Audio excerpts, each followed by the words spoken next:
Bom Deus, bom Pai, é para nós um alto privilégio podermos estar diante de Ti. Reconhecemos o Teu senhorio e a Tua soberania sobre as nossas vidas. Reconhecemos que em nenhum outro há salvação. Obrigado, Pai, pelo Teu amor demonstrado em atos. Quando Tu mesmo desces do céu, te fazes homem, habitas entre nós e por causa dos nossos pecados, Tu vais até à morte e morte de cruz. Por isso a Tua palavra diz que Tu amaste, Deus amou de tal maneira este mundo, que deu o Seu Filho unigênito, para que todo aquele que nele crê não pereça, mas tenha a vida eterna. Obrigado por esta vida que temos em Ti. Obrigado por este caminho que Tu nos abriste, Senhor. Vivo caminho. Aleluia. Pai, fala aos nossos corações neste dia. Usa o Teu servo que nesta manhã vai ministrar a Tua palavra. Usa os Teus servos que nesta tarde vão ministrar a Tua palavra. Usa cada um daqueles que vão ministrar nas escolas dominicais, os que vão cantar, os que vão tocar. E sobretudo também a cada um de nós uma atitude de louvor, de reconhecimento, de agradecimento diante da Tua majestade santa, Senhor. Pai, nós declaramos que só Tu és Deus. Declaramos que só Tu és Senhor. E proclamamos o senhorio de nosso Senhor e Salvador Jesus Cristo sobre esta igreja, sobre este povo que é o Teu povo. Somos ovelhas do Teu pasto, Senhor, como dizes na Tua palavra. E estamos aqui para aprender de Ti que és manso e humilde de coração. E em Ti nós encontramos a paz e o descanso para as nossas almas. Queremos também levar diante de Ti aqueles irmãos que estão doentes, Senhor. Estenda a Tua mão sobre eles. Queremos Te pedir por cada pessoa que está aqui presente, cada família aqui representada, Senhor. Que a Tua bênção continue a ser derramada sobre cada coração, Senhor. Pai, sei com esta cidade, sei com este conselho, Senhor, com os conselhos aqui à volta, Pai, com esta nação, Pai. Tem misericórdia daqueles que nos governam, Senhor. Que eles o possam fazer com justiça. Ó Pai, livra-nos da corrupção que tem aumentado, Senhor. Ó Pai, ajuda os homens a dobrar-se diante de Ti e a reconhecer a Tua justiça, Senhor, a Tua verdade, Pai. Em nome de Jesus e para a Tua eterna glória. Amém. Pastem a todos, irmãos. Estamos firmes? Estamos firmes? Aleluia! Firme na promessa do meu Salvador, fico na dispensação do Seu amor, firme nas promessas do Senhor. Firme, firme, firme nas promessas de Jesus o Cristo. Firme, firme, sim, firme nas promessas de Jesus. Firme nas promessas, hei de não falhar quando as tempestades vêm me assolar. Pelo verbo vivo hei de batalhar, firme nas promessas de Jesus. Firme, firme, firme nas promessas de Jesus o Cristo.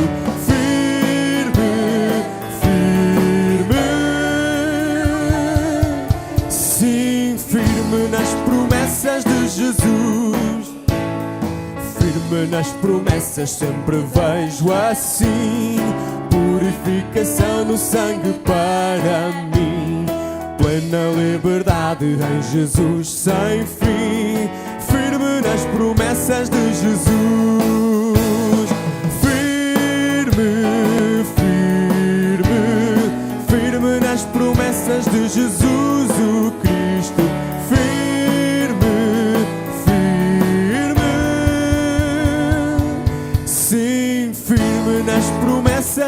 Jesus. Firme nas promessas do Senhor Jesus, em amor ligado com a sua cruz. Cada dia mais alegro-me na luz, firme nas promessas de Jesus. Firme, firme, firme nas promessas de Jesus o Cristo. Firme, firme, sim, firme nas promessas de Jesus. Firme,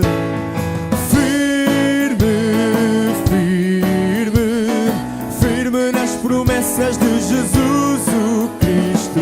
Firme, firme, sim, firme nas promessas de Jesus. Firme nas promessas de Jesus. Firme nas promessas de Jesus. Amém. Que estejamos sempre firmes naquilo que dá a sua palavra e cumpre. Amém? Bendito é o nome do Senhor. Amém? Quantos podem bendizer o nome do Senhor esta manhã?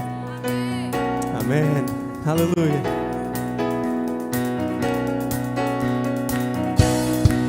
Deus é bom, hein?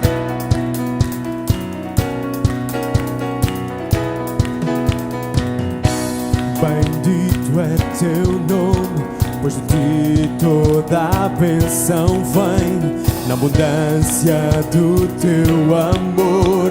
Bendito é teu nome. Bendito é teu nome, mesmo estando na escuridão e passando o deserto, então bendito é teu nome. Cada bênção que derramas torna-se em louvor. Se na escuridão me perder, então direi: bendito é o nome do Senhor. Bendito é o nome. Bendito é o nome do Senhor. Bendito é teu glorioso nome. Bendito é teu nome, quando o sol brilha sobre mim e no mundo está tudo bem. Bendito é teu nome. Bendito é teu nome, quando passo por aflição e me pesa a adoração. Bendito é teu nome. Cada bênção que derramas torna-se em louvor. Se na escuridão me perder, então direi: bendito é o nome do Senhor. Bendito é o nome. Bendito é o nome do Senhor. Bendito é teu glorioso nome. Bendito é o nome do Senhor. Bendito é o nome. Bendito é o nome do Senhor. Bendito é seu glorioso nome. Pois tudo vem de ti e para ti voltará. Meu coração dirá: bendito é teu nome. Pois tudo vem de ti e para ti voltará. Meu coração dirá: bendito é teu nome. Cada bênção que derramas torna-se em louvor. Quero ouvir a igreja. Se na escuridão me perder, então direi: bendito é o nome do Senhor. Bendito é o nome. Bendito é o nome do Senhor. Bendito é teu glorioso nome. Bendito é o nome do Senhor.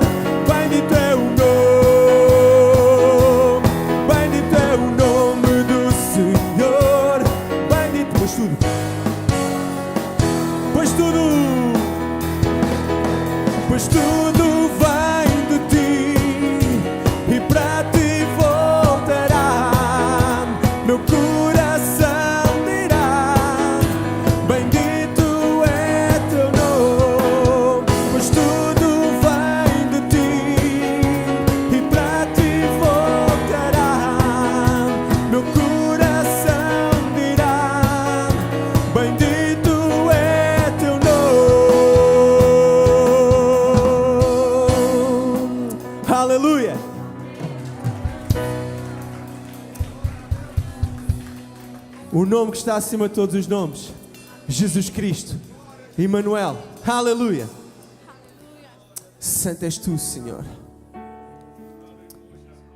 Tu és grande, Deus.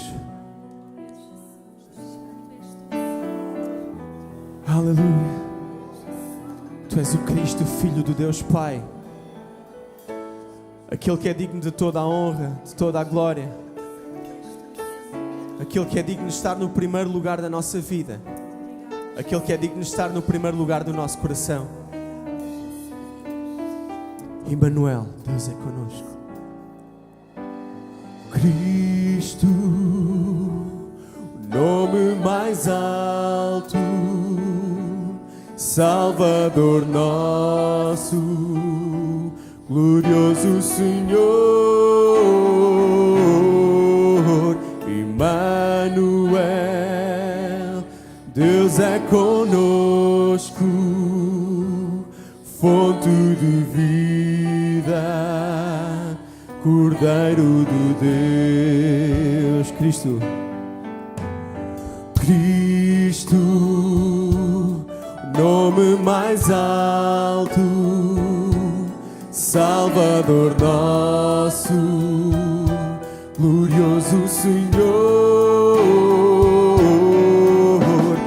Emmanuel, Deus é conosco, fonte de vida, Cordeiro de Deus. Emmanuel, Emmanuel, seu nome é Emmanuel,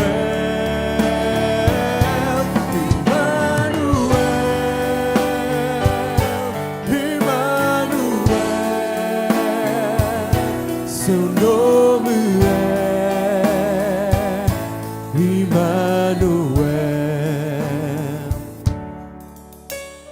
Cristo, o nome mais alto, Salvador nosso, glorioso Senhor,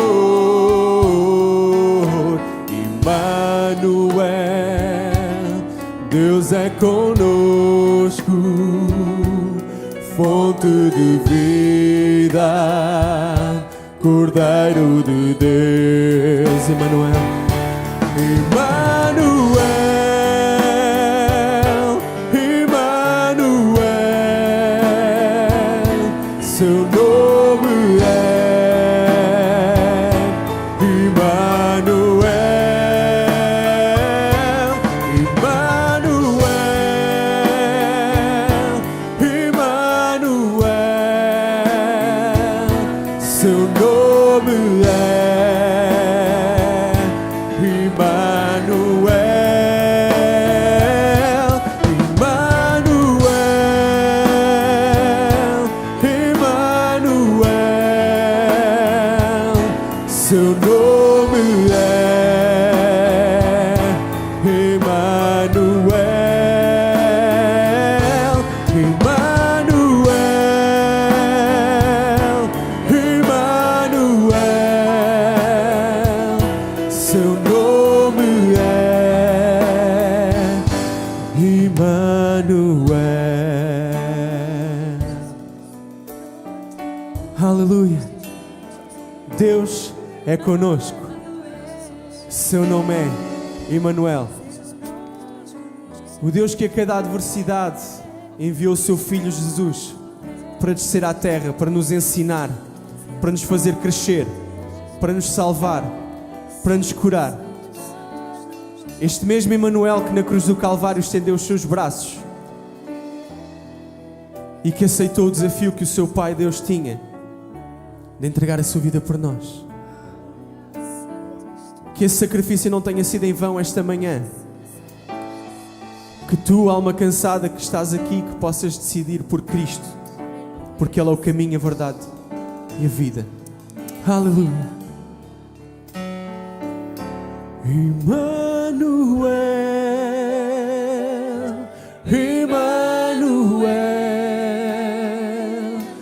seu nome é Emmanuel, Emmanuel, Emmanuel, seu nome é Emmanuel. Aleluia.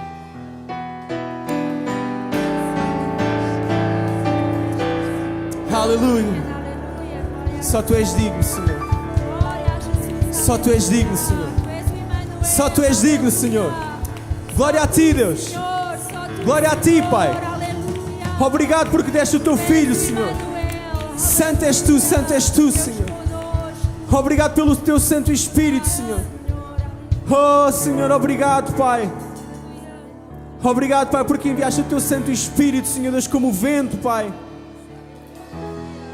Tu és grande, Senhor. Oh, Senhor, vem cada vez mais, Senhor Deus, com o Teu Espírito, Senhor. Vem cada vez mais encher, Pai, o coração, ó Deus, dos Teus filhos, Senhor. Vem cada vez mais, Senhor, dar-nos ânimo, Senhor. Oh, Senhor, que o Teu Santo Espírito, Senhor Deus, possa atiçar o fogo, Senhor Deus, que há no nosso coração, Senhor. Oh, Pai, que não sejam aquelas desculpas, Pai, que muitas vezes colocamos para não fazer a Tua vontade, Senhor Deus. Oh, Deus, que elas possam ser, oh Deus, colocadas para trás, Senhor Deus. Oh, Deus, e que o Teu Santo Espírito, Senhor Deus, que o Teu vento, Senhor, que o Teu fogo, Pai, que a água do Teu rio, Senhor Deus, possa fluir nas nossas vidas, Senhor. Oh, Senhor, e que Tu possas ser a prioridade nas nossas vidas. Vem cada vez mais, Senhor Deus, com o Teu Santo Espírito, Senhor Deus. É isso que buscamos, ó Deus, esta manhã, Senhor Deus, e a cada dia da nossa semana, Senhor. Precisamos de Ti, Pai. Precisamos de Ti, Senhor Deus. Preciso de Ti, Senhor. Aleluia. O vento começa a soprar, já o sinto. O rio começou a fluir, já o ouço. O vento começa a soprar, já o sinto. O rio começou a fluir, já o ouço. O vento começa a soprar, já o ouço. O rio começou a fluir, já o ouço. Estes são os dias, estes são os dias da Tua presença. Tempos de mudança, de refrigério. Vem cada vez mais com Tua graça sobre mim. Vem cada vez mais com Teu rio fluir em mim.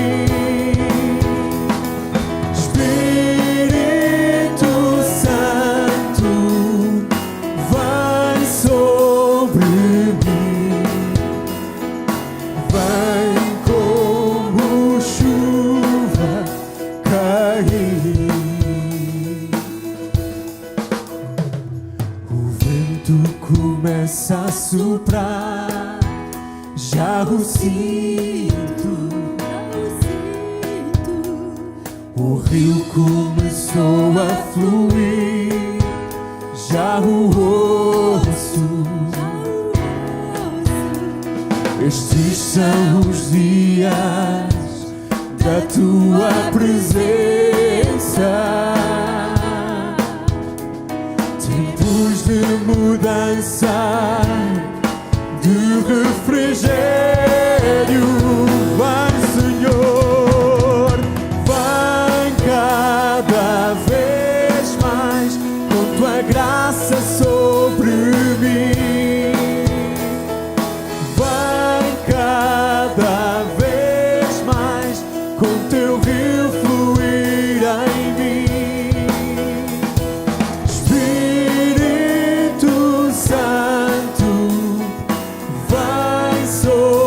mim.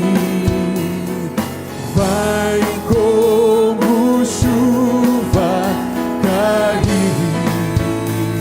Vem, vem, vem, vem cada vez mais, com tua graça sobre mim. Sem ti nada somos. Vem cada vez mais, com teu rio fluir em mim. Espírito Santo, vem sobre mim. Vem como chuva cair.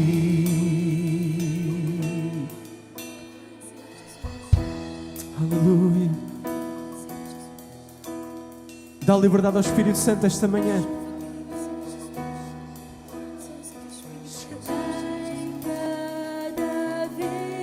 Abre o teu coração. Deixa que Ele fale contigo. O Espírito Santo nunca tem uma palavra acusatória, nunca tem uma palavra que te vá deixar mal, que te vá deixar triste. Ele vai te ensinar.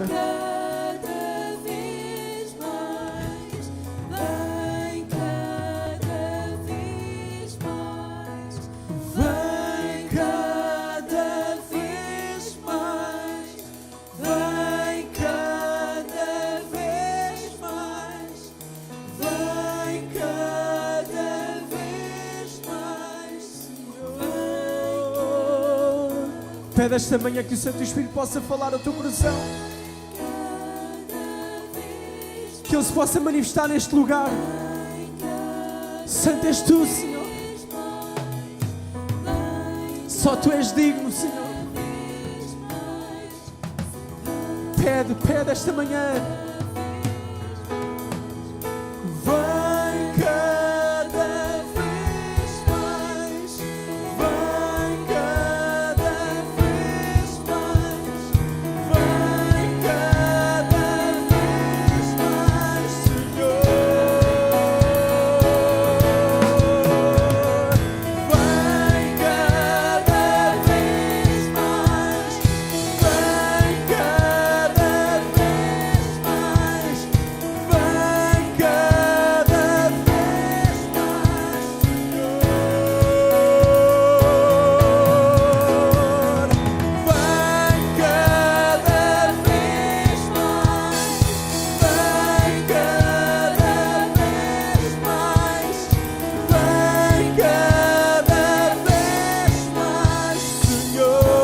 Santo Espírito,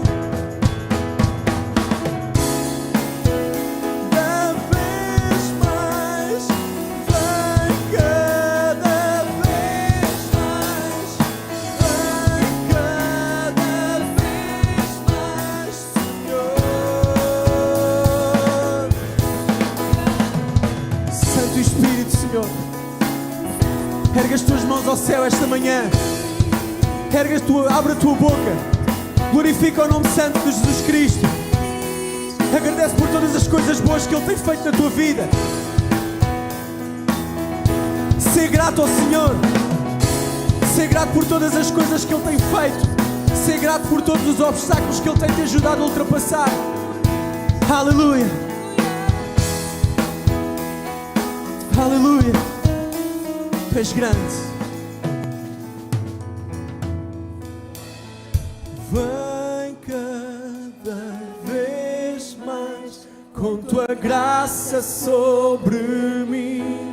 Canta de coração aberto.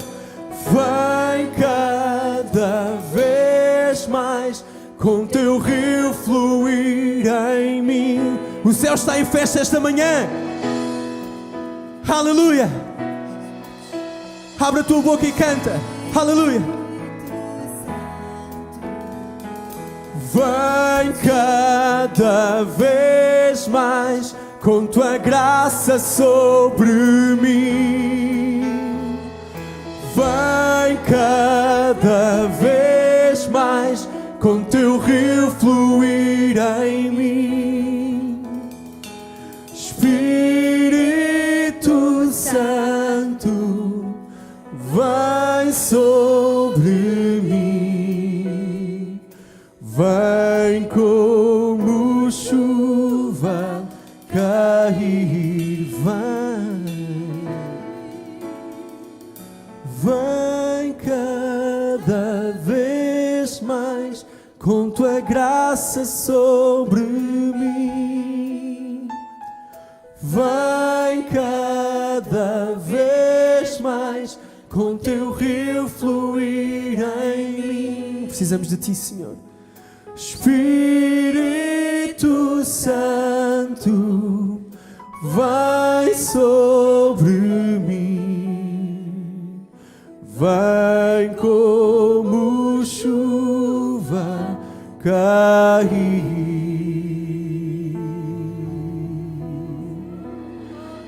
Vem como chuva cair. Senhor, esta manhã estamos gratos pela Tua palavra, Senhor, que nos vais entregar, Senhor. Fala aos nossos corações, Senhor. Paz do Senhor a todos os irmãos. Muito bom dia. É bom estarmos na casa de Deus pela manhã. Amém. É bom podermos glorificar a Deus e exaltarmos a Deus juntos e também meditarmos na sua palavra, a palavra de Deus, que é o alimento para nós. Muitos, infelizmente, procuram alimentar-se com outras coisas, mas nós que conhecemos a verdade sabemos que nada nos alimenta melhor do que a verdade, que é a palavra de Deus. Posso ouvir um amém? Os irmãos concordam comigo, não é? A palavra de Deus. Amém, graças a Deus. Antes de nós ainda entrarmos no texto propriamente dito, talvez seja importante fazer uma pequena introdução. E ainda antes da introdução, fazer uma pré-introdução. Estou já a pré-introdução e tudo. Esta semana, irmãos, uma das coisas que Deus tem tentado a falar comigo, e eu partilhei isto na congregação do Laranjeiro e também com o Corroios a meio da semana, é um aspecto que eu gosto muito a respeito de Deus, que gosto muito de pensar a respeito desta particularidade de Deus, que é o facto de nós termos um Deus que está por cima de todas as coisas. Amém? Irmãos, nós temos um Deus que é soberano. Esta palavra soberano é isto mesmo. E se há alguém soberano é Deus no seu absoluto, porque não há nada, ninguém que se compara a Deus, quanto mais estar acima de Deus. Acima de Deus ninguém está, e ninguém se compara a Deus, a posição de Deus em toda a criação, em todo o tempo. A posição de Deus é única, porque Ele é o único que está no patamar mais elevado. Ele é o vértice que lá está em cima. Não há ninguém que esteja ao lado ou que esteja acima. Irmãos, Deus, o nosso Deus é soberano. Isto significa que Ele faz tudo conforme a sua vontade. Isto significa que Deus não precisa da permissão de ninguém para fazer o que quer que seja. Significa que Deus tem todo o poder. E lá em Isaías capítulo 44, e esta semana lá nas congregações então do Laranjeiro e Corroios meditámos um pouco a respeito disto. Lá em Isaías capítulo 44, que os irmãos não precisam de abrir, Deus diz dele próprio: eu sou o Senhor que faço tudo. Amém? Irmãos, o nosso Deus não é um Deus que faz meia dúzia de coisas. O nosso Deus não é um Deus que pode fazer realmente mais qualquer coisinha do que nós. Não, irmãos, o nosso Deus é o Deus que faz tudo. E Ele diz dele próprio que eu mesmo sozinho faço. Deus não precisa de ninguém, Ele tem todo o poder. E, irmãos, é tão bom servirmos um Deus que tem todo o poder. Olha, eu não queria ter um Deus que fosse como eu. Há pessoas que gostavam que Deus fosse assim mais como eles, não é? Mas eu não quero um Deus que seja como eu. Eu sou limitado. Para além das nossas falhas, não é? A verdade é que mesmo do ponto de vista positivo, eu não consigo fazer tudo, eu não consigo entender tudo, eu não consigo... Agora, Deus consegue fazer tudo. Deus entende tudo. Deus controla todas as coisas. E, irmãos, deem graças a Deus, porque o nosso Deus, Ele está por cima de todas as coisas. Ele é um Deus soberano. Ele é um Deus soberano, irmãos. Ano de 586 a.C., uma data que muitos irmãos conhecem, é a data da destruição da cidade de Jerusalém, do templo de Jerusalém, pelo exército da Babilónia. Nabucodonosor termina o seu cerco e invade de vez Jerusalém, destruindo Jerusalém, os muros de Jerusalém, destruindo também o templo, dando início nessa altura aos 70 anos de cativeiro que Jeremias já tinha profetizado. Aliás, a própria destruição de Jerusalém e do templo já Jeremias tinha profetizado. Porque, irmãos, Deus sabe todas as coisas. Deus sabe o que é que vai acontecer, e quando Deus determina que alguma coisa vai acontecer, essa coisa ela vai acontecer. Porque, como falámos já há pouco, Deus ele é soberano. Deus não precisa de permissão de ninguém para fazer o que quer que seja. Então, em 586, a cidade é destruída, o centro daquilo que era a vida religiosa do povo de Deus, que era o templo, é destruído. Parece que a coisa realmente entra ali num... mais baixo o povo de Israel não podia descer. O povo de Israel estava espalhado pela terra conhecida de então. O povo de Israel não tinha a sua capital, não tinha a sua cidade. O povo de Israel não tinha o seu templo para poder cultuar a Deus e para poder fazer e levar a cabo os sacrifícios que Deus tinha deixado na lei de Moisés. O povo de Israel não podia descer mais baixo. E então, por culpa própria, diga-se, e ainda há uns meses também falámos aqui a respeito do profeta Jeremias, e Jeremias chamou a atenção do povo e disse: vocês vão levar a condenação de Deus porque vocês têm pecado no meio de vós, porque vocês não se arrependem, porque vocês preferem ouvir os falsos profetas, porque vocês preferem confiar no templo, o edifício, do que confiar no Deus do templo. Jeremias explicou tudo ao povo, mas ainda assim o povo não entendeu, e Deus teve que usar a Babilónia para trazer castigo e para trazer disciplina ao povo de Deus. E então parecia que nada mais podia ficar pior. E é interessante, irmãos, que lá em Jeremias também, ao mesmo tempo que Jeremias dava uma mensagem de condenação, dizendo que maus tempos iriam vir por aí, ainda assim Jeremias deixava uma palavra de ânimo e de otimismo, dizendo que, atenção, o período de cativeiro, de desolação, será de 70 anos. Deus não deixou o povo de Israel sem esperança nenhuma. Deus não deixou o povo de Israel sem saber ler nem escrever. Não é? Deus não deixou o povo de Israel à mercê. Não, Deus disse: vocês vão ser disciplinados, mas a vossa disciplina vai ter um fim. A vossa disciplina vai ter um fim. E sabe, irmãos, connosco funciona da mesma forma. Tantas vezes a palavra de Deus fala à nossa vida também. Tantas vezes a palavra de Deus, e Deus usa a sua palavra, e às vezes usa outros irmãos, usa às vezes o pastor, usa às vezes outros meios para trazer disciplina à nossa vida. Mas a disciplina que vem de Deus, irmãos, não é uma disciplina para arrebentar, não é uma disciplina para matar, não é uma disciplina para o irmão nunca mais se levantar. Não. O fim que Deus tem é sempre um fim que traz uma ideia de otimismo, é sempre um fim de restauração, é sempre um fim. A disciplina que Deus traz à nossa vida nunca é para nos afundar ainda mais, mas é para nos restaurar e para podermos chegar àquilo que é o seu propósito, que é um dia estarmos com Ele na glória. Amém? A palavra de Deus diz que Deus disciplina a quem ama. Então, olha, se o irmão nesta manhã se sentir disciplinado pelo Senhor através da sua palavra, não fique triste, pense: Deus, Ele me ama. E Ele quer o melhor para mim. Ele me ama.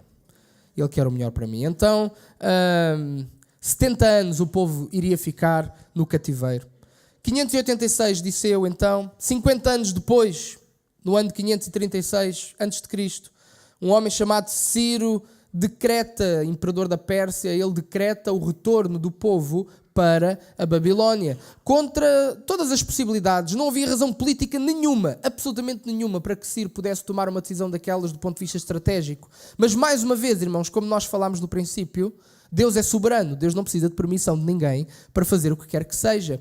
Deus lá em Isaías, mais de 150 anos antes de Ciro nascer, já Deus tinha dito que um homem chamado Ciro iria servi-lo e iria fazer aquilo que era a sua vontade. E é interessante, irmãos, percebermos que Ciro, sendo o imperador de um dos maiores impérios que alguma vez existiu, é importante percebermos que Ciro não era crente. Segundo aquilo que hoje nós percebemos como alguém que é crente. Ciro não era crente. Ciro não era um convertido. É interessante, no livro de Daniel nós assistimos a uma certa transformação na vida de Nabucodonosor e vemos que dá realmente uma certa ideia que em determinada altura Nabucodonosor ele converte-se ao Deus Altíssimo, não é? O Deus de Daniel, mas com Ciro nós não temos qualquer informação desse tipo. Ciro não era um homem de Deus, Ciro não era um servo de Deus, temente a Deus, mas ainda assim, Deus, porque tem todo o poder e pode fazer o que lhe apraz, Deus usou Ciro para levar avante aquilo que era o seu plano. E Ciro, num determinado dia, disse: bom, então vamos lá deixar este povo que já está há 50 anos aqui connosco, vamos lá deixar este povo começar a voltar para a sua terra, para eles poderem reconstruir aquilo que um dia foi destruído. Irmãos, Deus ele não se esquece de nós. Muitos anos o povo de Israel teve que esperar e confiar. Se calhar o povo de Israel nem estava a ver possibilidades de algum dia eles poderem voltar, apesar da profecia de Jeremias, mas os irmãos sabem que o ser humano é assim, tem dificuldade em crer naquilo que Deus promete. Nós às vezes olhamos para a Bíblia e dizemos: mas como é que eles não acreditaram em Deus? Irmãos, se fôssemos nós lá, provavelmente também não acreditávamos muitas vezes. Sabe porquê? Porque não é o mal deles, é o mal de todos nós. É o mal de todos nós. Mas então o povo se calhar já estava desanimado, já tinha passado 50 anos, a coisa já não... já passou muito tempo, já não nos vão deixar voltar, a nossa cidade está completa... Há 50 anos que a nossa cidade está em ruínas, isto não há qualquer hipótese. Mas eis que então, no tempo determinado, no tempo certo, Deus abre a porta que tem que se abrir e cerca de 50 mil judeus começam a retornar para Jerusalém para começar a reconstrução da cidade e a reconstrução do templo. Isto em 536. Durante 6 anos o povo começou por edificar um altar para começar a cultuar a Deus. Esse foi o seu principal propósito. E bem, eles começaram antes do templo, lançaram logo os fundamentos do altar, edificaram o altar para poder sacrificar a Deus, coisa que eles não tinham podido fazer durante 50 anos na Babilónia, e começaram a lançar os fundamentos do templo para poderem então reconstruir o templo, a casa de Deus, para poderem voltar novamente à sua vida religiosa normal, que era aquilo que eles mais desejavam. Durante 6 anos tudo parecia estar a correr bem, o impossível estava a acontecer, eles estavam a voltar, o templo estava a ser reconstruído, estava tudo fantástico, até ao momento em que os inimigos de Judá, eles se levantam. E irmãos, isto é sempre assim.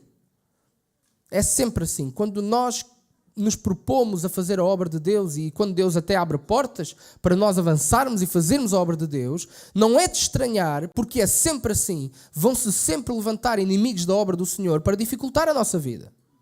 Às vezes falamos com pessoa A ou pessoa B e as pessoas dizem: o diabo levantou-se contra mim. Às vezes dizem aquilo de uma maneira, parece que o diabo só se levanta contra elas, não se levanta contra mais ninguém. Levam aquilo num sentido pessoal. Pois, parece que o diabo não tem mais ninguém para chatear, tem que ser sempre a mim, é sempre a mim, é sempre a mim.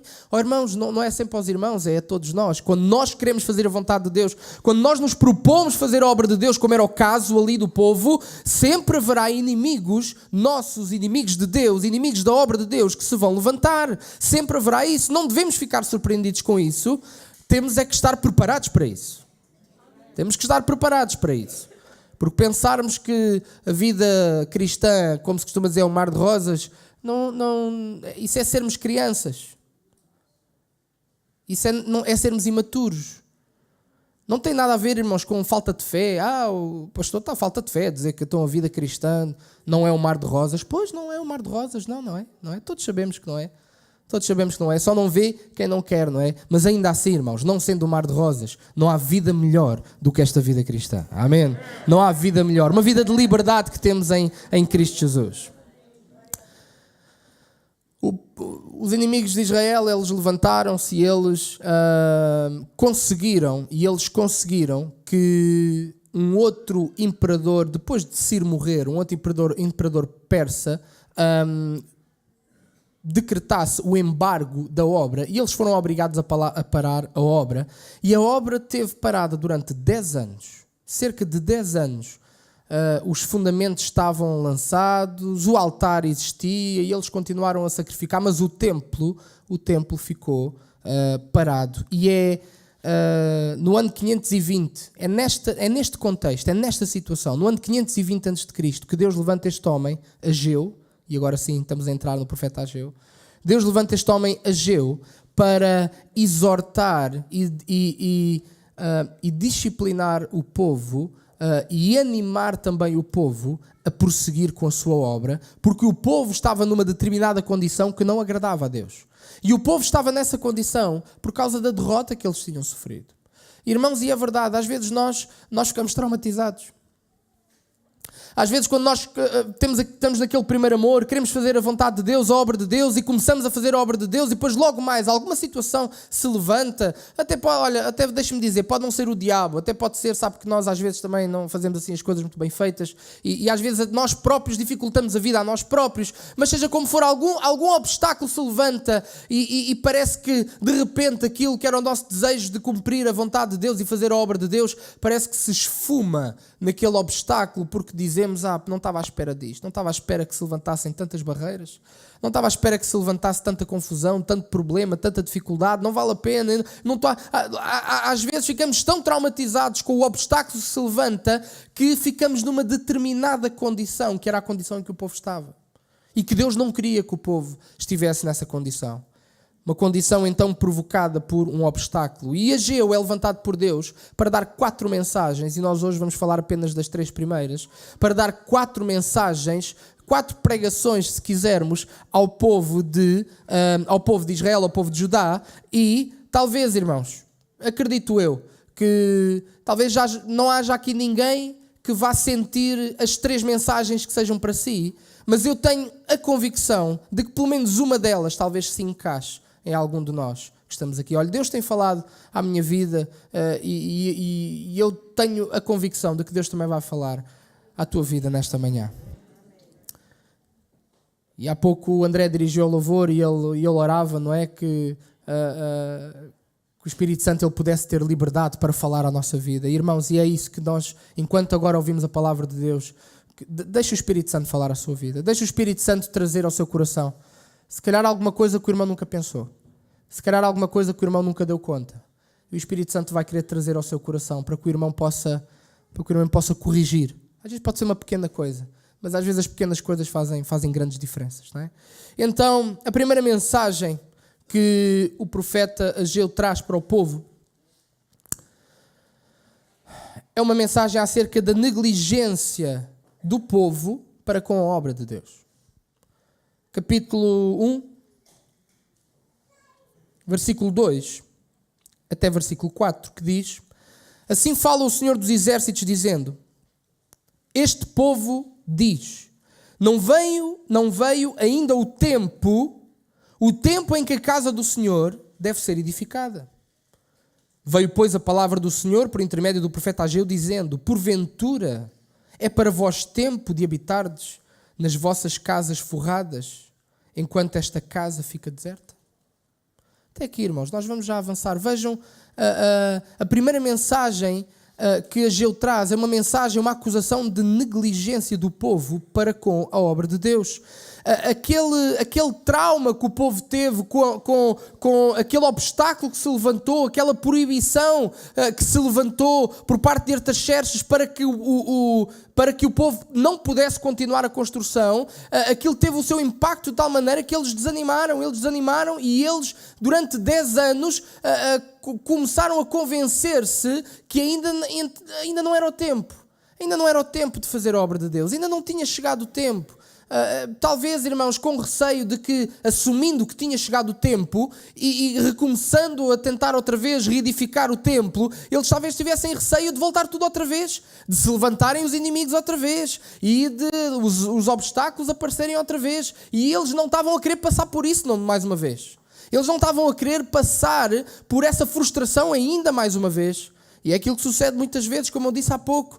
Às vezes, naquele nosso primeiro amor, naquele nosso primeiro fulgor, queremos começar a fazer a obra de Deus e depois surge um obstáculo que nos frustra e depois nós não vamos querer passar novamente por essa frustração e desistimos de fazer a obra de Deus, convencendo-nos a nós próprios muitas vezes que não estamos a fazer. Não é que nós não queremos, é porque ainda não é o tempo.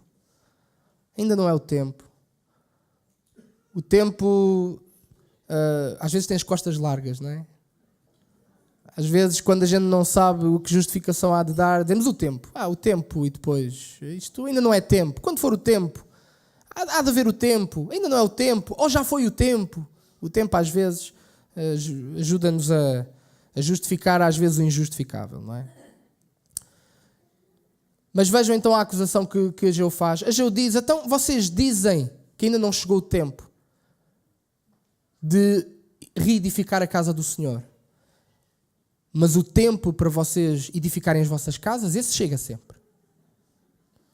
O tempo para vocês estarem preocupados com os vossos pequenos projetos, esse tempo chega sempre. Nunca chega tempo para as coisas de Deus. Nunca chega tempo para edificar a obra de Deus. Nunca é tempo, porque ainda não chegou o tempo de fazer a obra de Deus, mas há sempre tempo e chega sempre o tempo e é sempre oportuno para nós fazermos aquilo que queremos fazer, naquilo que são os nossos planos, os nossos projetos, naquilo que nós achamos que é aquilo que deve ser. E nunca há tempo para fazer aquilo que Deus quer. Isto não era um problema, irmãos, do povo de Israel. Isto é um problema de todos nós.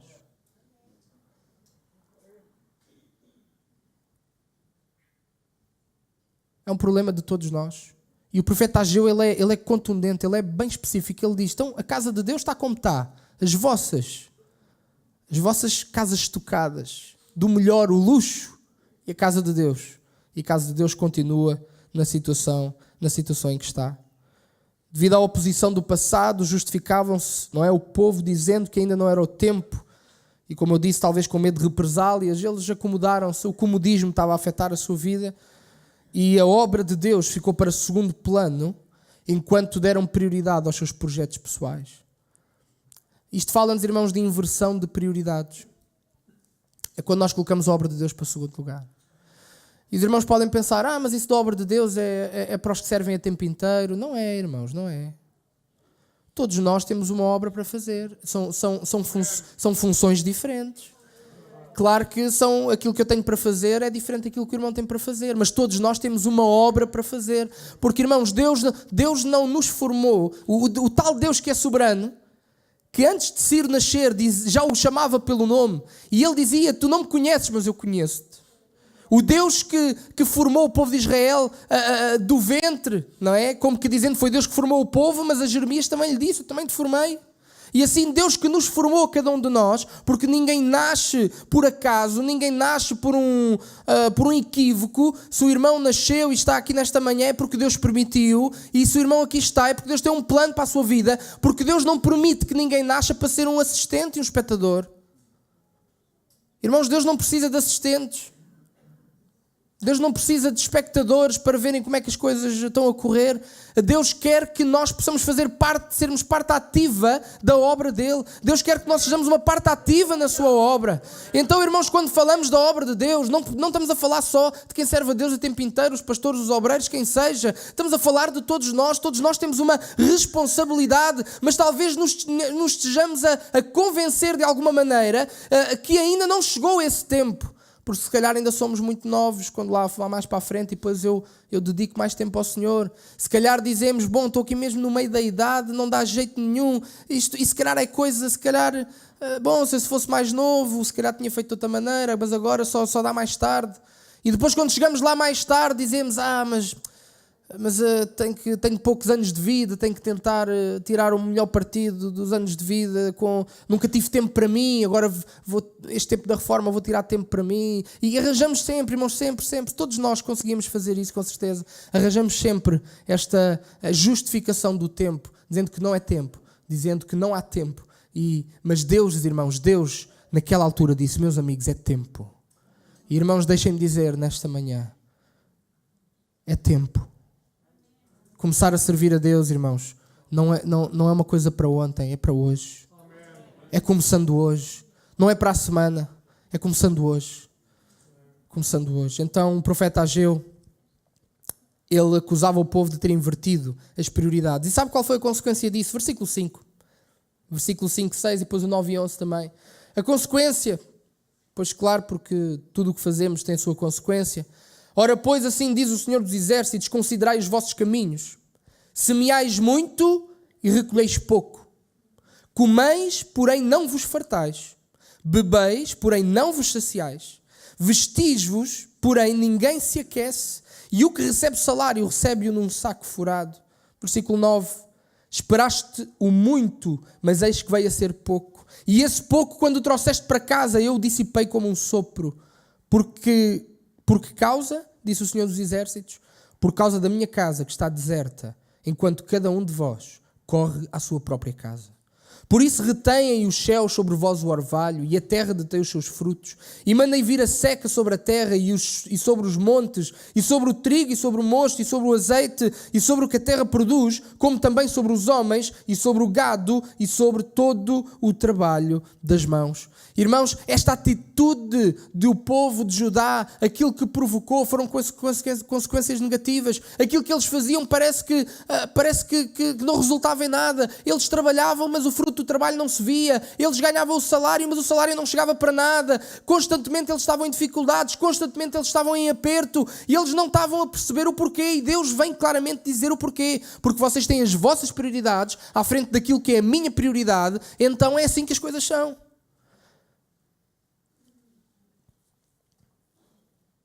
Eu não sei quantos irmãos nesta manhã sentem que estão a viver uma fase da vida assim.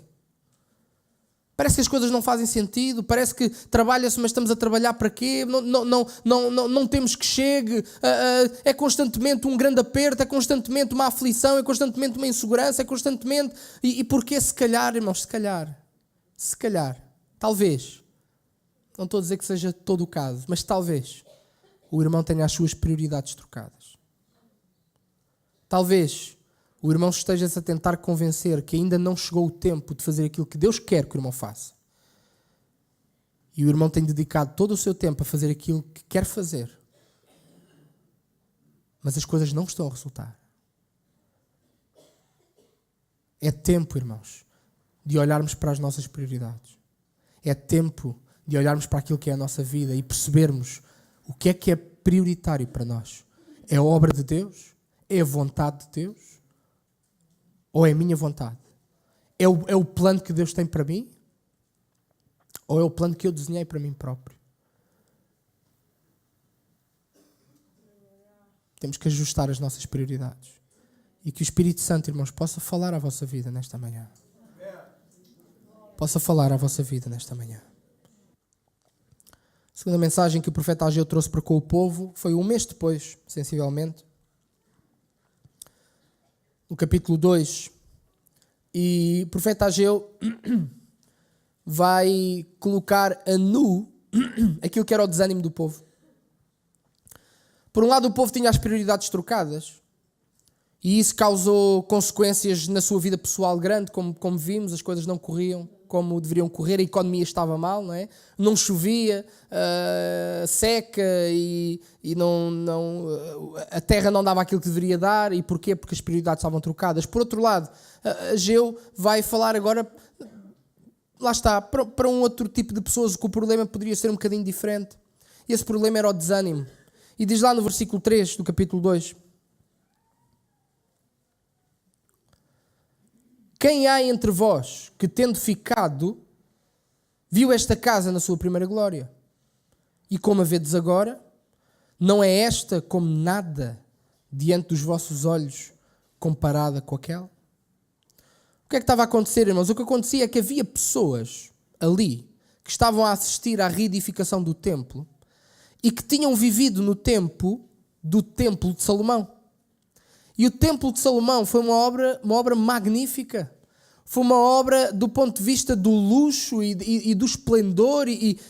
Foi uma obra tremenda, irmãos. Uma obra nunca vista. Foi algo tremendo. E as pessoas que tinham visto aquele Templo de Salomão e agora estavam a ver o novo templo a ser edificado, e eles começaram a pensar, mas isto não tem nada a ver uma coisa com a outra.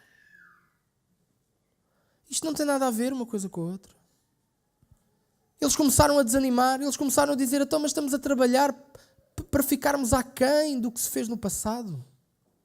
Estamos a trabalhar e este templo, mas este templo vai ficar, nós não temos maneira. Nós não temos maneira de fazer com que este templo volte a ser aquilo que era. Nós não temos maneira não temos recursos para que este templo volte a ser aquilo que era. E muitos desanimaram. olhando para aquilo que se tinha passado lá atrás.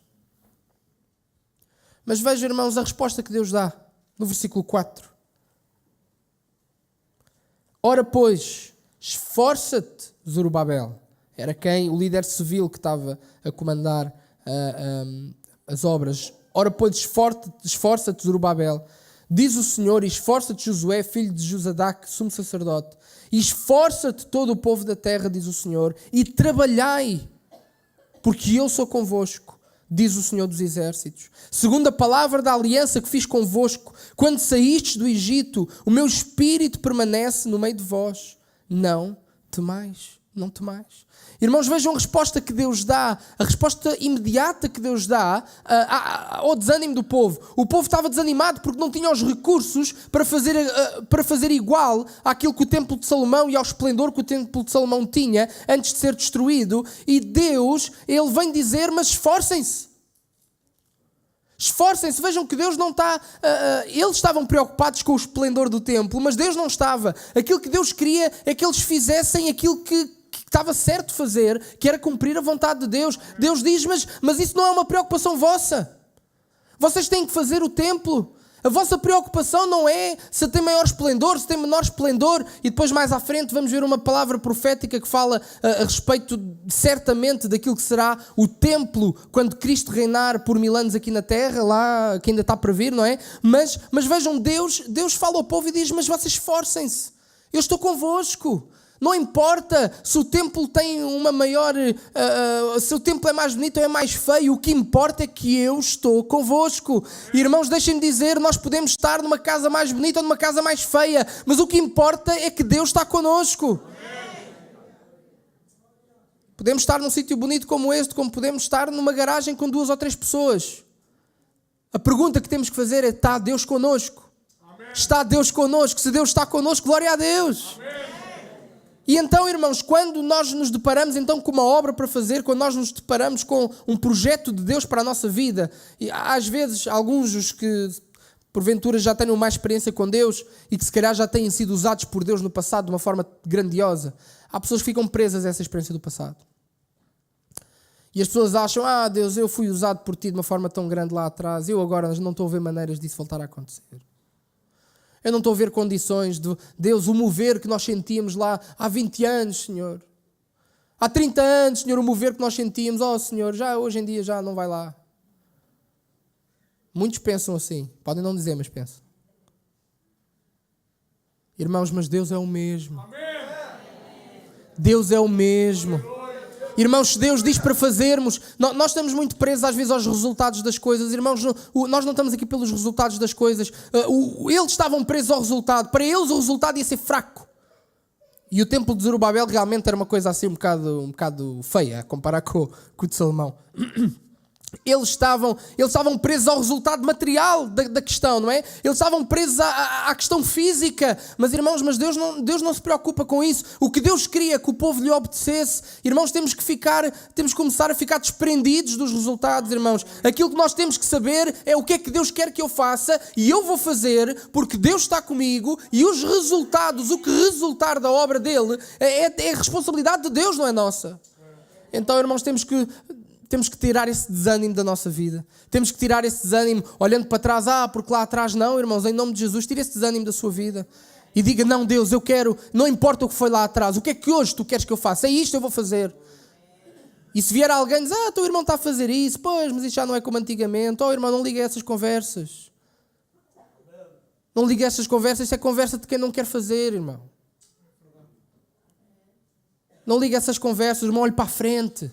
O irmão olha para a frente, ainda com obstáculos, e já sabemos, vai aparecer obstáculos, não faz mal, vamos contra os obstáculos, e se formos juntos é mais fácil, não é? Vamos contra os obstáculos, irmãos, vamos tirar o desânimo, não vamos deixar que o desânimo se apodere de nós.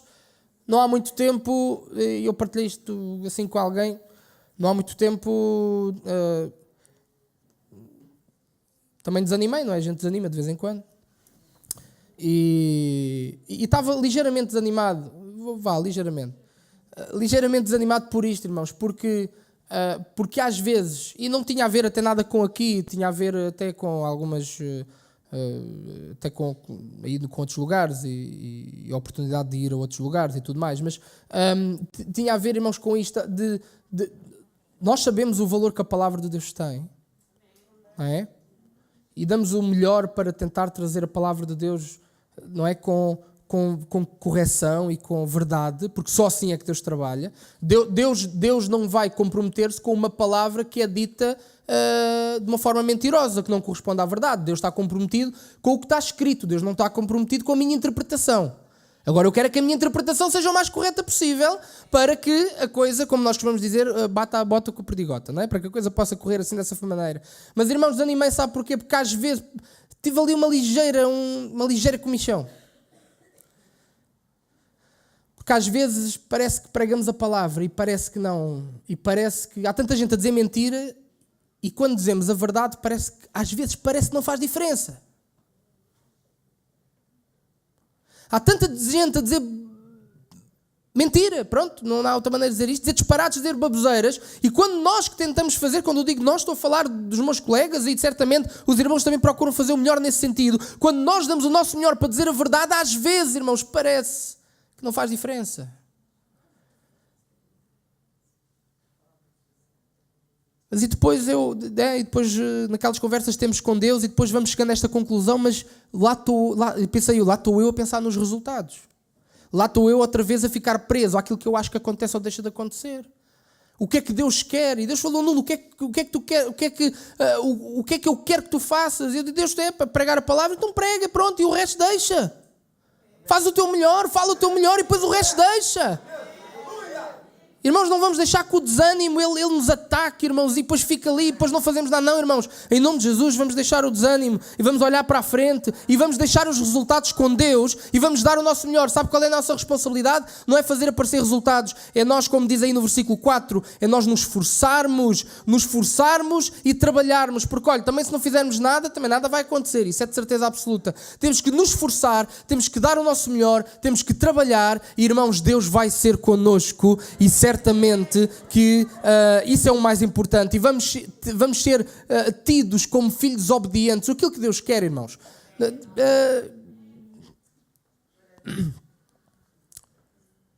Deus não está tão preocupado com filhos produtivos. Deus está preocupado com filhos obedientes.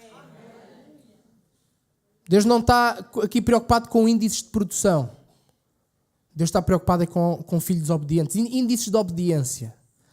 Porque em obediência a Deus, irmãos, os resultados podem ser os mais variados. Como a própria Bíblia, e agora não temos tempo, nós vemos, houve grandes homens que, obedecendo a Deus, alcançaram realmente grandes coisas visíveis. Houve outros homens, durante anos, obedecendo a Deus da forma mais rigorosa. Sabe o que é que tiveram?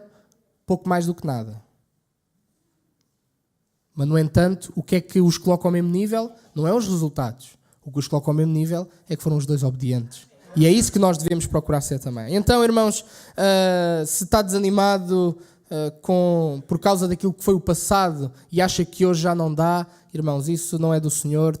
Ainda cá estamos. Deus tem uma obra para nós. Vamos avançar em nome de Jesus. E a mensagem número 3 que Ageu traz para nós, mesmo que o problema fosse só a questão dos recursos, que Deus não estava preocupado com eles, lá no versículo 8, um versículo conhecido, não é? O versículo 8 do capítulo 2 diz: minha é prata e meu é o ouro, disse o Senhor dos Exércitos, não é? O povo estava preocupado, não ia haver recursos, e Deus está a dizer, mas vocês, mesmo que seja preciso os recursos, vocês não se preocupem com os recursos, porque minha é prata e minha é o ouro, não é? Então, irmãos, porquê? Porque Deus é soberano, irmãos. Voltamos à conversa do princípio. Deus é soberano, Deus não precisa de pedir permissão ao Banco Central para as coisas acontecerem. Deus é soberano, irmãos. Deus arranja, Deus tem as suas maneiras de fazer as coisas acontecerem, se tiverem que acontecer. Se não tiverem que acontecer, Deus está no controle na mesma de todas as coisas. Então, mensagem número 3 que encontramos, e talvez esta, irmãos, para mim seja a mais importante hoje, e com mais relevância hoje, talvez.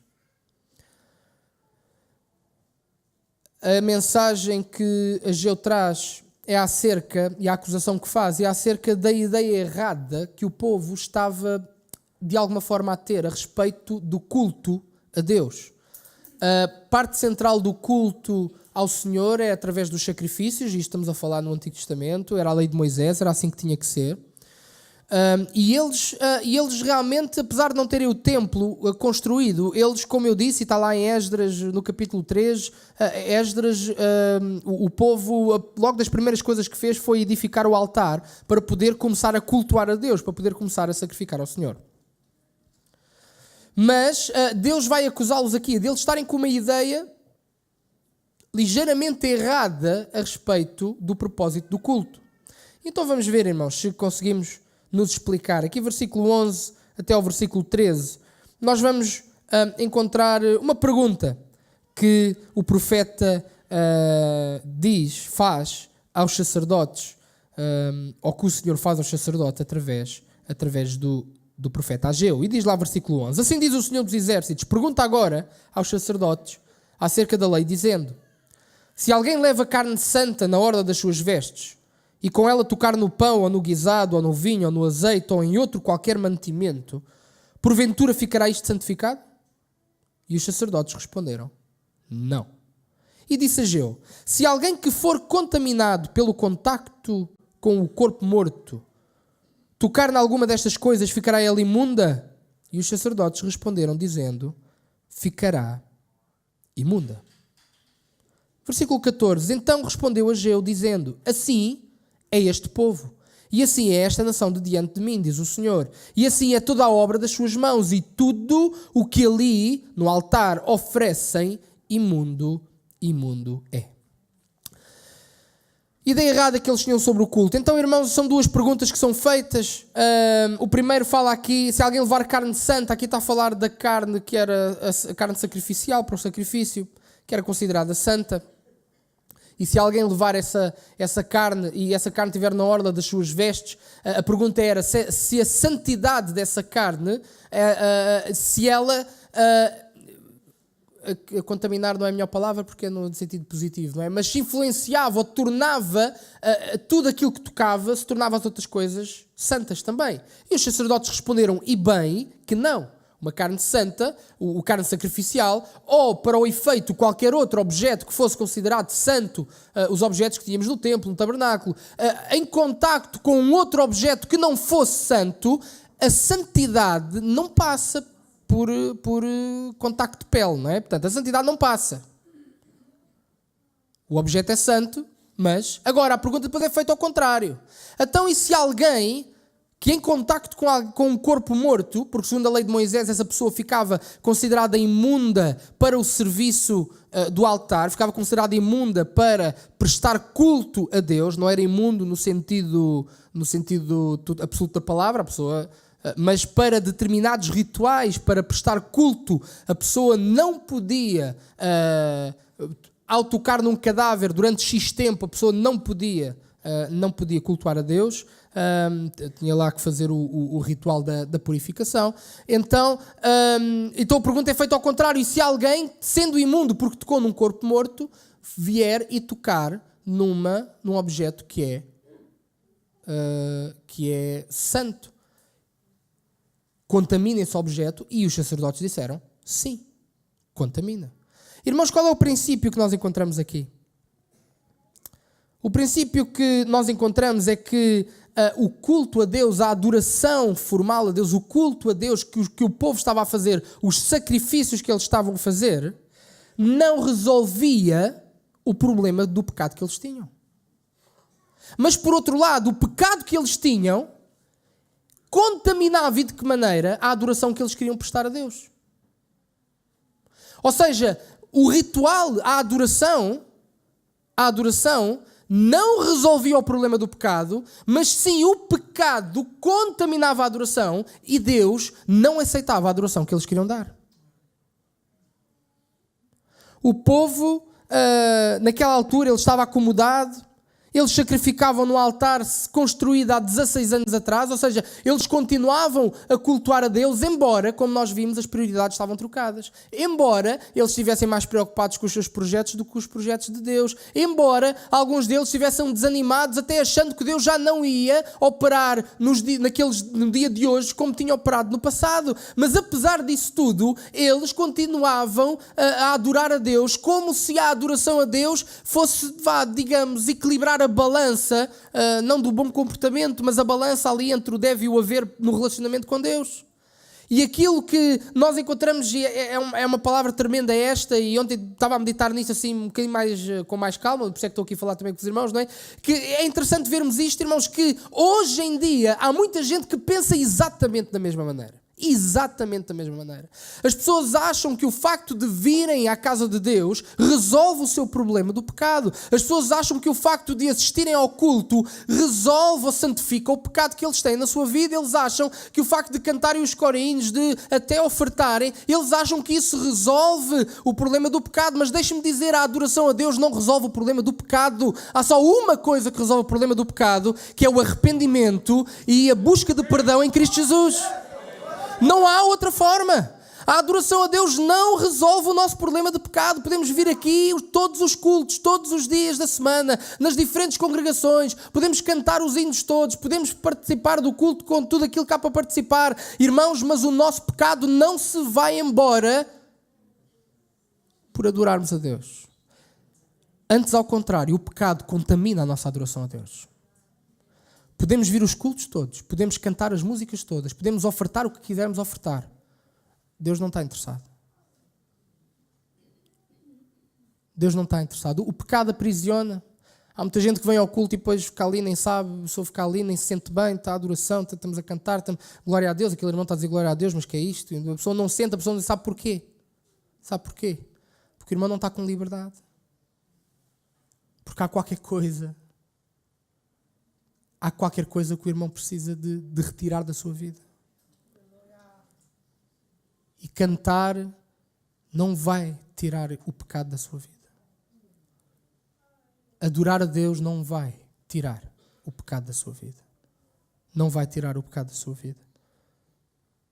Deus não aceitava a adoração. Assim como Deus hoje. E podemos ser Estou a falar no canto, que é assim uma coisa. Podemos ser o melhor cantor do mundo. Deus não está interessado nisso. Então muitos têm vindo, talvez, com uma ideia errada daquilo que é o culto. Sabe, o culto ao Senhor não é para nós. O culto é ao Senhor. Isto é importante, irmãos. O culto é para Deus. O nosso único objetivo, o nosso objetivo central é trazer glória ao nome de Deus. Amém. É nós, num ato público, como é este, a porta está aberta, é um ato público, como um ato público, nós podemos demonstrar e declarar a nossa fé em quem queremos, em quem acreditamos e exaltar o nome de Deus acima de todas as coisas. Este é o nosso objetivo, irmãos. O culto é para Deus. Somos nós que fazemos o culto a Deus. Mas muitas vezes aquilo que nós vemos é que a atitude que depois... Isto tem a ver, não é, com uma cultura que às vezes nos entra pela internet adentro. E cuidado, irmãos, com o que se vê na internet. Às vezes quando pensamos nisto, pensamos logo assim nas coisas cabeludas, mas há muita coisa que disfarçado de coisa boa é muita coisa má. Cuidado com o que entra pela internet. Irmãos, o culto, sabe o que é que faz? Há muita gente a vir ao culto a pensar só em si. Eu vou ao culto porque preciso. Eu preciso vir ao culto, eu preciso, não estou a dizer que não preciso. Mas eu não venho ao culto só porque preciso. Eu venho ao culto, irmãos, porque Deus é digno. Eu venho ao culto porque Deus merece ser glorificado. Eu venho ao culto porque eu quero cultuar a Deus, porque eu quero demonstrar e fazer demonstrar publicamente aquilo que é a minha devoção para com Deus.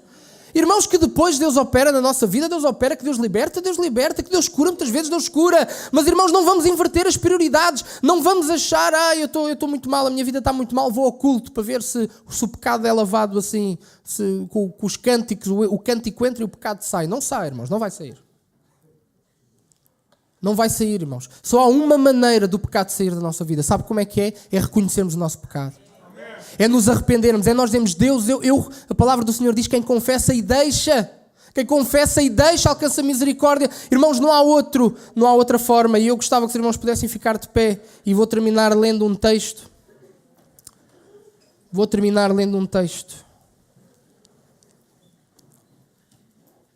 Primeira carta de João, capítulo 1.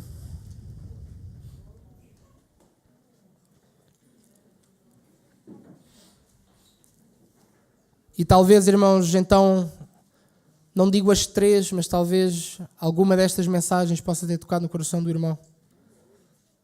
Talvez o Espírito Santo tenha contendido com o irmão para o irmão poder considerar estas coisas e poder fazer melhor e melhorar. Então esta primeira mensagem que Ageu falou, que falava acerca de termos as prioridades trocadas, não é? E temos que voltar, irmãos, dar prioridade àquilo que é a vontade de Deus e a obra de Deus. Porque senão as coisas na nossa vida não vão resultar. Senão tudo aquilo que para o qual nós trabalhamos não vai cair em saco roto, não vai resultar. Porquê? Porque as nossas prioridades estão trocadas. A segunda mensagem que Ageu trouxe foi do desânimo. Muitos ficam presos àquilo que foi, àquilo que experimentaram lá atrás. Não, irmãos, Deus tem mais para nós. Deus tem mais. Deus quer mais. E outros e esta era a terceira mensagem de Ageu, que têm uma ideia errada do culto. Acham que podem apaziguar a ira de Deus contra o pecado apenas vindo ao culto e cultuando e sentando-se e participando minimamente, achando que isso limpa o pecado de alguma maneira, mas não limpa. O pecado é que contamina a adoração que o irmão quer dar, e Deus não aceita a sua adoração. E Deus não aceita. Deus disse ali, tudo o que me oferecem é imundo. Tudo o que me oferecem é imundo. Porquê? Porque o templo estava em ruínas. Porque havia uma prova física de que o coração deles não estava no sítio certo. Porque o templo, as suas casas estavam luxo. Vivia tudo em condomínios fechados, com vivendas 5 andares, não é? Mas a casa do Senhor estava em ruínas. A casa do Senhor estava em ruínas. E a adoração, irmãos, a adoração não limpa o nosso pecado. E o pecado é o centro. O pecado é o centro dos nossos problemas. Trocar as prioridades é pecado. Muitas vezes o desânimo entra na nossa vida. Estar desanimado não é pecado, mas o pecado pode provocar desânimo e pode trazer desânimo à nossa vida. E, irmãos, a única forma que temos de limpar o pecado da nossa vida é nos arrependermos e buscarmos o perdão de Deus.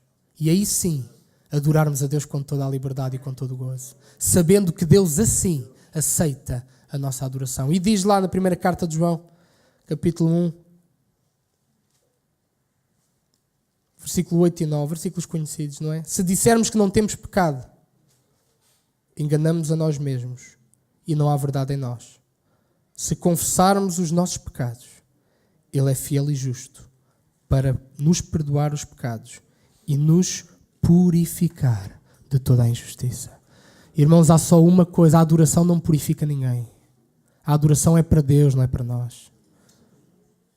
Só o perdão de Deus pode purificar o nosso pecado. Amém? Vamos fechar os nossos olhos. Deus, te agradecemos, Senhor, pela Tua palavra, Deus. Te agradecemos, Senhor, porque Tu não desistes de nós, Deus, e Tu continuas a dar-nos a oportunidade de a cada dia fazermos mais e melhor. Deus, sonda o nosso coração, Senhor. Se na nossa vida as nossas prioridades têm estado trocadas, Deus, Tu possas falar ao nosso coração. Deus, nós queremos colocar-te em primeiro lugar, Deus. Nós queremos colocar a Tua obra em primeiro lugar, Senhor. Nós queremos colocar os Teus planos e a Tua vontade em primeiro lugar, Deus. Dá-nos força, ajuda-nos, ensina-nos. Deus, para que Tu possas abençoar a nossa vida também, Senhor. Deus, se estamos desanimados, Deus, e se algum irmão meu se encontra desanimado aqui nesta manhã, Senhor, Deus, que tu possas retirar esse desânimo em nome de Jesus. Deus, que Ele possa olhar para aquilo que tu ainda podes e vais fazer hoje e aquilo que tu podes e vais fazer no futuro. Que tu possas trazer ao seu coração os planos e os projetos que ainda tens para Ele, Senhor. Que Ele não se sinta alguém que está usado, que não se sinta alguém que está completamente marginalizado, que não faz diferença. Deus, mas que tu possas colocar no seu coração a importância que Ele tem para a tua obra. E que Ele possa sentir desejo e necessidade de fazer mais pela tua obra, acreditando, Deus, que tu és o Deus que está connosco, que pode todas as coisas, que não depende de ninguém para fazer o que quer que seja, Deus, e que o nosso desejo possa ser obedecer-te em todas as coisas, em função, Deus, sem estar preocupado, Senhor, sem estar em função de qualquer resultado, simplesmente querer obedecer-te em tudo. Deus, e se aqui está alguém nesta manhã que tem-se sentido preso diante de Ti, tem sentido lá no seu íntimo que a adoração que te tem dado tu não tens aceito.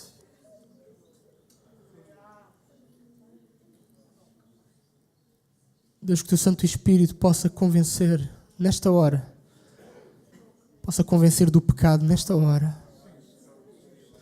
Que o Santo Espírito possa convencer do pecado nesta hora.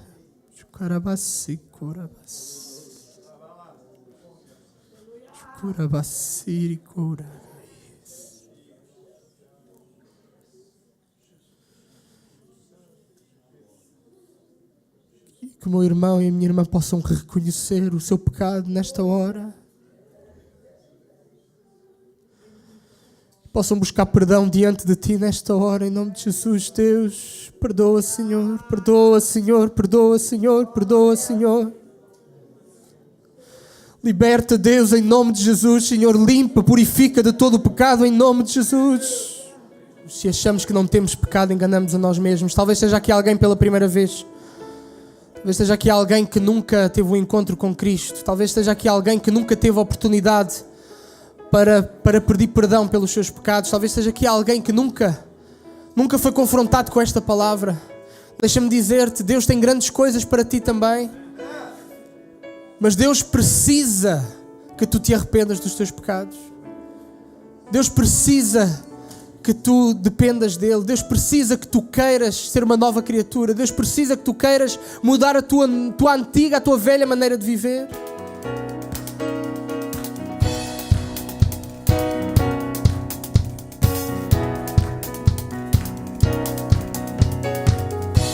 Bendito é Teu nome, pois de Ti toda a bênção vem.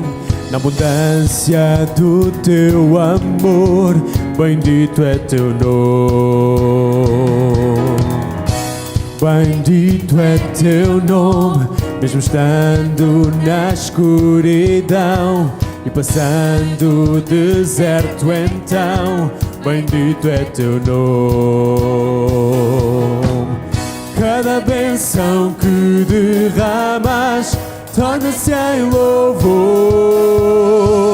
Se na escuridão me perder, então direi: bendito é o nome do Senhor. Bendito é o nome. Bendito é o nome do Senhor. Bendito é Teu glorioso nome. Bendito é Teu nome, quando o sol brilha sobre mim e no mundo está tudo bem. Bendito é Teu nome. Bendito é Teu nome, quando passo por aflição e me pesa a adoração. Bendito é Teu nome. Cada bênção que derramas torna-se em louvor. Se na escuridão me perder, então direi: bendito é o nome do Senhor. Bendito é o nome. Bendito é o nome do Senhor. Bendito é Teu glorioso nome. Bendito é o nome do Senhor.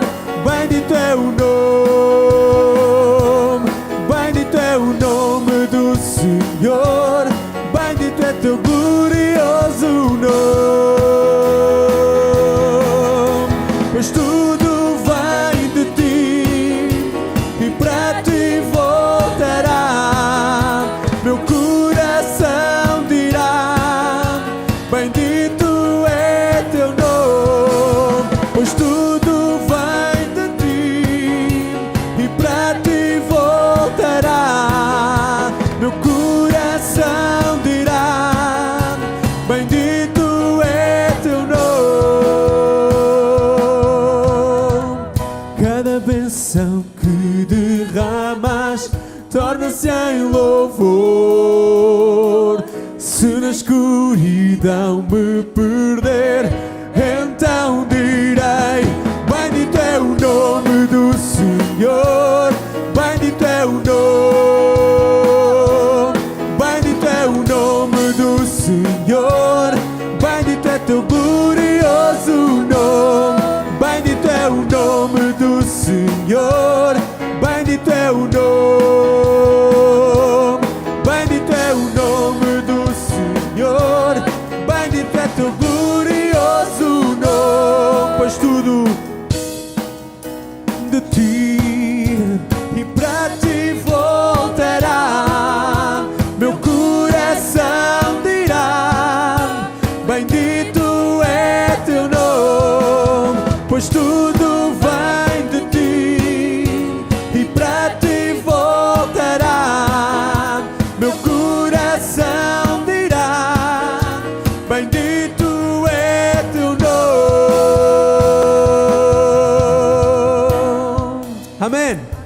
Senhor nosso Deus e nosso Pai, nós damos-te graças mais uma vez, Senhor, nesta manhã, Pai.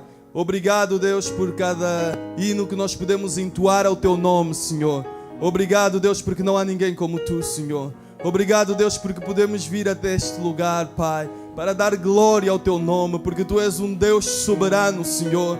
Obrigado, Deus, também pela Tua palavra, Pai, que sempre nos ensina, Senhor, que nos exorta, Pai, e nós queremos, Deus, a cada dia estar, Pai, debaixo da autoridade da Tua palavra, Senhor, vivendo, Deus amado, conforme aquilo que ela nos ensina, Senhor.